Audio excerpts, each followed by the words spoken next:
नमस्कार दोस्तों, स्वागत करता हूँ आपका मेरे अपने चैनल में जिसका नाम है IMP विद CMP, जहाँ पे हम पढ़ते हैं कुछ इंजीनियरिंग की इम्पोर्टेंट कंसेप्ट। और हमारा पहला सब्जेक्ट चालू है इलेक्ट्रिकल मशीन, जिसमें हम पढ़ रहे हैं डीसी जनरेटर। और हम अब क्लासिफिकेशन ऑफ डीसी जनरेटर के पार्ट पे स्टडी कर रहे हैं। तो पिछले लेक्चर में हमने देखा था उसका पहला पॉइंट जो है सेपरेटली एक्साइटेड जनरेटर, और दूसरा जो होता है वो सेल्फ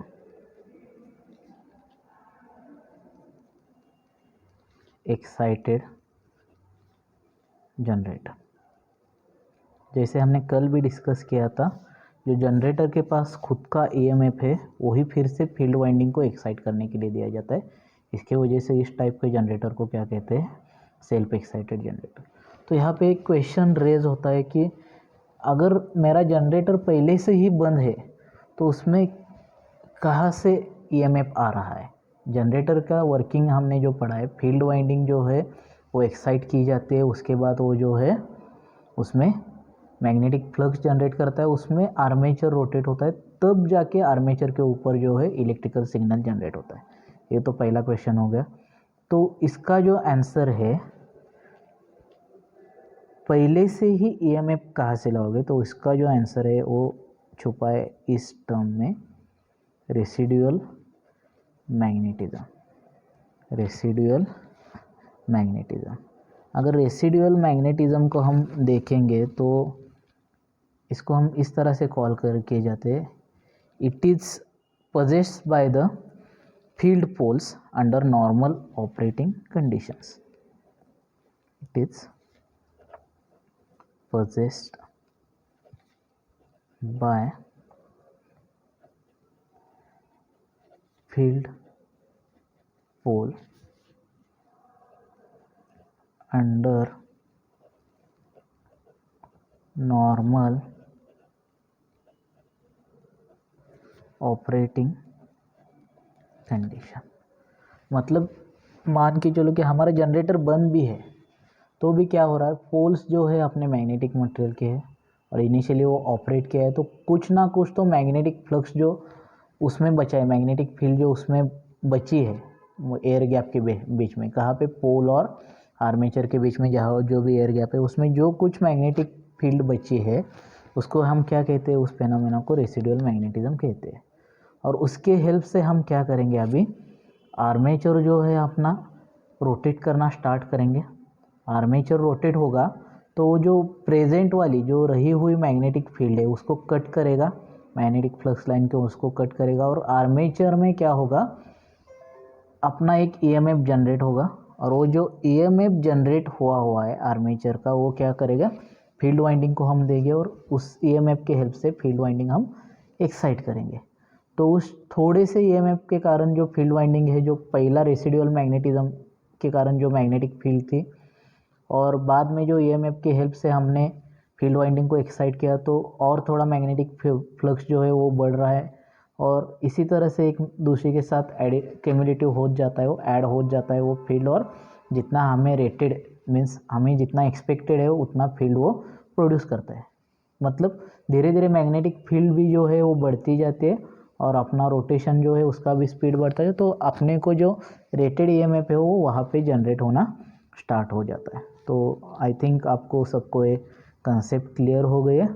तो ये ऑकर करने के लिए क्या करना पड़ेगा, हमें अपनी जो फील्ड वाइंडिंग है उसको कनेक्ट करना पड़ेगा आर्मेचर के साथ। तो अगर मैं यहाँ पे डायग्राम ड्रॉ करने जाऊँ तो कुछ इस तरह से हम फील्ड वाइंडिंग दिखाते हैं। ठीक है, ये जो है फील्ड हो गई F1 और F2, और ये हमें, तो पहला जो हम इसमें सब पार्ट पढ़ेंगे वो जो है वो है shunt generator. Shunt generator, okay. तो उसके लिए जो डायग्राम है वो मैं ड्रॉ कर रहा हूँ। तो फील्ड वाइंडिंग जो है वो क्या करनी पड़ेगी, हमें आर्मेचर के साथ पैरेलली कनेक्ट करनी पड़ेगी। ये जो है मेरा आर्मेचर है और ये जो है प्राइम मूवर है, ठीक। और आर्मेचर के अक्रॉस हम क्या करेंगे, यहाँ पे एक लोड कनेक्ट करेंगे, और इस लोड के अक्रॉस हम क्या करेंगे, यहाँ पे टर्मिनल वोल्टेज मेजर करें, मतलब यहाँ पे जो लोड के अक्रॉस का जो वोल्टेज है उसे टर्मिनल वोल्टेज कहेंगे। तो अब एक समझने वाली बात है, बाहर से तो कोई सोर्स नहीं लिया है हमने, जो कुछ भी लिया है वो इस आर्मेचर के कारण जनरेट हो रहा है। तो इस आर्मेचर के अक्रॉस जब भी वर्किंग स्टार्ट होगा तो इस आर्मेचर के अक्रॉस क्या जनरेट होगा, ईएमएफ। इस ईएमएफ के कारण यहाँ से एक करंट आर्मेचर के थ्रू फ्लो होगा, उस करंट को हम नाम देंगे आर्मेचर करंट IA। और एक करंट इस जंक्शन के अक्रॉस आके क्या होगा, थोड़ा करंट लोड के अक्रॉस जाएगा, थोड़ा करंट फील्ड के अक्रॉस जाएगा।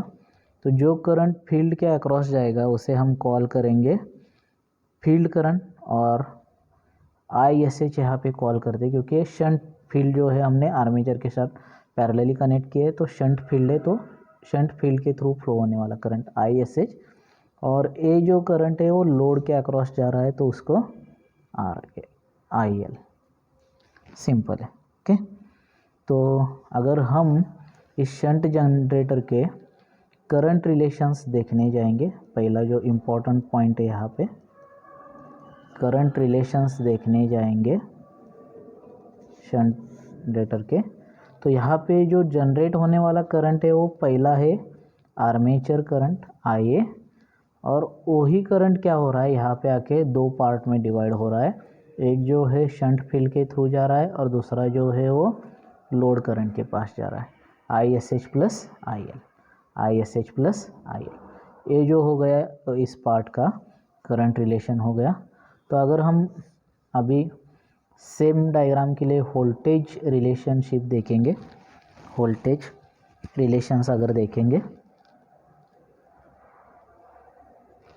वोल्टेज रिलेशंस देखेंगे तो वोल्टेज रिलेशंस हम टर्मिनल वोल्टेज के हिसाब से देखेंगे। तो टर्मिनल वोल्टेज जो है वो दिया जाता है कुछ इस फॉर्मूला से, डेवलप हुआ E माइनस उससे माइनस होगा इस आर्मेचर का जो इंटरनल रेजिस्टेंस है उसके अक्रॉस जो ड्रॉप होगा उसे हम कॉल करते हैं IARA। और जो ब्रशेस हम इस असेंबली में यूज़ करते हैं उसके अक्रॉस कुछ ड्रॉप होगा उसे हम कॉल करते हैं V ब्रश। और इससे एक और चीज़ माइनस होगी जिसे हम कहते हैं armature reaction drop, armature reaction drop. ये जो हो गया इस शंट जनरेटर के लिए जो है वोल्टेज रिलेशन ये हो गया। तो इस शंट रिलेशन का डायग्राम का फॉर्मूला यूज़ करके आप क्या कर सकते हैं, सिंपली अपने को जो चाहिए वो लोड कैरेक्टरिस्टिक वगैरह ड्रॉ कर सकते हैं। तो लोड कैरेक्टरिस्टिक बेसिकली क्या होते हैं, वो एक डायग्राम होती है load current versus terminal voltage. अगर आप देखेंगे पिछली बार भी हमने लोड कैरेक्टरिस्टिक नहीं देखी, तो लोड कैरेक्टरिस्टिक जो है ठीक है वो एक ग्राफ होता है जहाँ पे इस एक्सिस पे मौजूद होता है टर्मिनल वोल्टेज VT और इस एक्सिस पर मौजूद होता है लोड करंट IL, इस एक्सिस पर मौजूद होता है लोड करंट IL। ओके, तो बेसिकली अगर हम यहाँ पे नो लोड कंडीशन लेंगे, नो लोड कंडीशन लेंगे और ज़ीरो से स्टार्ट करेंगे तो लोड करंट पहले से ही हाई रहेगा और VT जो है ज़ीरो लोड करंट पे भी हाई रहेगा। और प्रैक्टिकली आइडियली जो है कुछ इस तरह से कांस्टेंट ही अपना क्या रहना चाहिए, टर्मिनल वोल्टेज रहना चाहिए। ये जो है वो आइडियल कंडीशन है।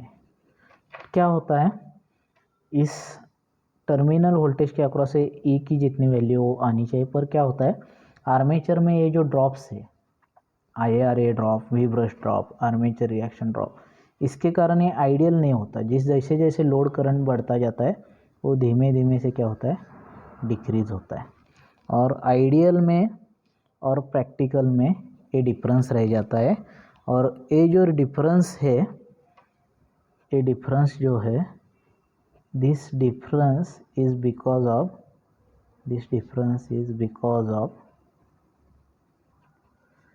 IARA drop, V brush drop and armature reaction drop।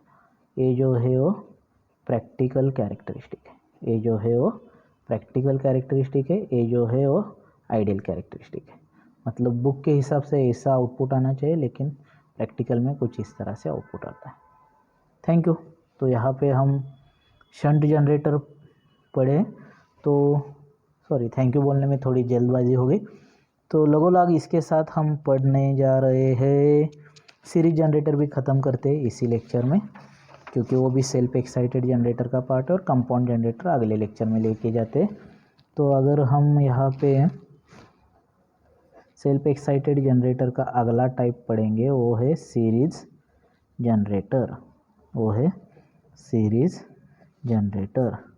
तो सीरीज जनरेटर में क्या होगा, अभी देखिए सीरीज जनरेटर के लिए अपना जो आर्मेचर जो है, आर्मेचर जो है कुछ इस तरह से आर्मेचर है।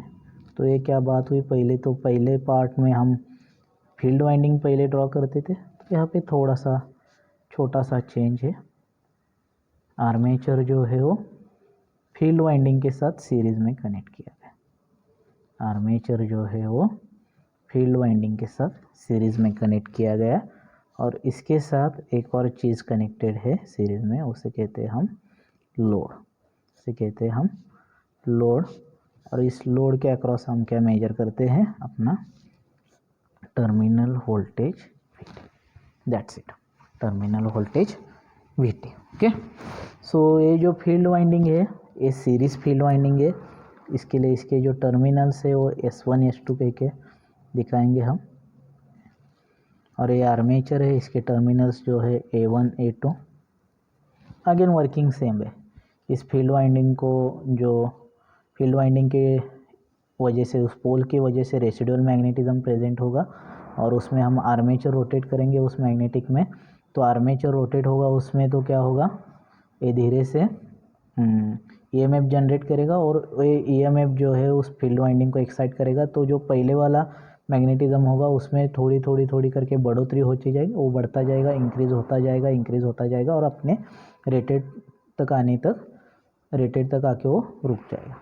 ये जो है वो वर्किंग है सिंपल इसका। ओके, तो इक्विवेलेंट सर्किट ड्रॉ करना है तो कर सकते, लेकिन कोई प्रॉब्लम नहीं है।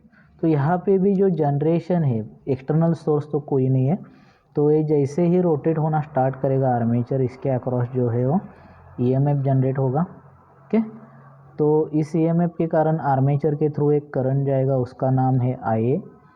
फील्ड वाइंडिंग के थ्रू एक करंट जाएगा, फील्ड वाइंडिंग यहाँ पे सीरीज में है तो उस करंट को हम IS डिनोट करेंगे, और लोड के थ्रू एक करंट जाएगा, उसको हम IL डिनोट करेंगे, लोड करंट। ओके, तो अगर हम इसका करंट रिलेशनशिप देखेंगे, करंट रिलेशन मीन्स इसमें जो करंट्स प्रेजेंट है उनका जो एक दूसरे के साथ किस तरह सा रिलेशन है, तो अगर ध्यान से देखोगे तो ये आर्मेचर जो है वो फील्ड के साथ सीरीज़ में, और फील्ड जो है वो लोड के साथ सीरीज़ में, मतलब आर्मेचर, फील्ड और लोड एक दूसरे के साथ सीरीज़ में है। और एक गोल्डन रूल होता है, ओके, हमेशा एक गोल्डन रूल होता है, जो रूल कहता है कि अगर कोई कंपोनेंट्स है, इलेक्ट्रिकल कंपोनेंट्स है, अगर वो सीरीज़ में कनेक्ट करते हैं तो उसमें करंट सेम रहता है, वोल्टेज डिवाइड हो जाता है, और अगर वो पैरेलल में कनेक्ट होते हैं तो उसमें करंट डिवाइड हो जाता है, मतलब फिर वोल्टेज सेम ही रहता है। For series connection current remain same, voltage gets divided, and for parallel connection voltage gets divided, current remain same. ये जो है वो सिंपल रिलेशन है। ओके, उस हिसाब से जो इस पार्ट में IA जो है वही करंट जो है वो फील्ड वाइंडिंग से फ्लो हो रहा है, मतलब वही IS है, और वही लोड के थ्रू फ्लो हो रहा है, तो वही IL है। ये तो हो गया अपना करंट रिलेशनशिप। ओके, और अगर वोल्टेज के लिए जाएंगे, वोल्टेज रिलेशंस के लिए जाएंगे, यहाँ पे वोल्टेज रिलेशंस के लिए जाएंगे, तो यहाँ पे थोड़ा सा उल्टा होता है। शंट, वहाँ पे शंट था, इसके लिए क्या हुआ था, वो माइनस हो रहा था, तो यहाँ पे क्या होता है, जो जनरेटेड EMF होता है उसकी वैल्यू इक्वल टू होती है terminal voltage plus IaRa plus IA into RS। Okay, यहाँ के अक्रॉस का ड्रॉप, फील्ड वाइंडिंग के IaRa क्या है, आर्मेचर का अक्रॉस का ड्रॉप, IRS क्या है, फील्ड वाइंडिंग के अक्रॉस का ड्रॉप, प्लस ब्रश के अक्रॉस का ड्रॉप, प्लस आर्मेचर का जो रिएक्शन ड्रॉप है वो आर्मेचर रिएक्शन ड्रॉप। ये जो है वो इम्पोर्टेंट पॉइंट्स हो गए। तो अगर इसकी लोड कैरेक्टरिस्टिक हम ड्रॉ करने जाएंगे तो अगेन लोड कैरेक्टरिस्टिक के लिए अगर हम जाएंगे सीरीज कनेक्शन के, तो लोड कैरेक्टरिस्टिक क्या होती है, load voltage against load current, load voltage against load current, और VT अगेंस्ट IL भी आप लिख सकते हैं, कोई प्रॉब्लम नहीं है। VT अगेंस्ट IL भी आप लिख सकते हैं कोई। तो ये जो कैरेक्टरिस्टिक है वो कुछ इस तरह से आते हैं। इसका नेचर अगर आप ड्रॉ करोगे तो ये कुछ इस तरह से मिलती है। ओके, सो ये E और VT जो है एक साथ ही चलते हैं, लेकिन थोड़ा सा डिफरेंस होता है। ये जो है वो जनरेट हुई EMF है और ये टर्मिनल वोल्टेज है, और ये दोनों में जो डिफरेंस रहता है वो होता है फैक्टर के कारण, जिसका नाम है IA into RA plus RS drop. क्योंकि सीरीज़ में है तो वोल्टेज ड्रॉप हो रहा है दोनों में, तो ये जो है वो उसमें से डिफरेंस है। और जो इनिशियली यहाँ पे हमें लोड वोल्टेज 0 होना चाहिए, लेकिन वो नहीं होता, वो एक वैल्यू मिलती है यहाँ पे कुछ, तो वो जो वैल्यू है वो होती है वोल्टेज ड्यू टू टर्म जो हमने पढ़ी है रेसिडुअल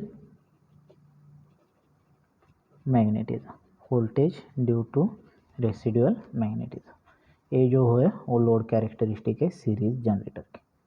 सो आपको लगता है अगर मेरे दिए गए कुछ इम्पोर्टेंट पॉइंट से आपका नॉलेज गेन हो रहा है तो चैनल को शेयर कर, सब्सक्राइब करें, अपने कुछ दोस्तों के साथ शेयर करें और वीडियो को लाइक करें। Thank you.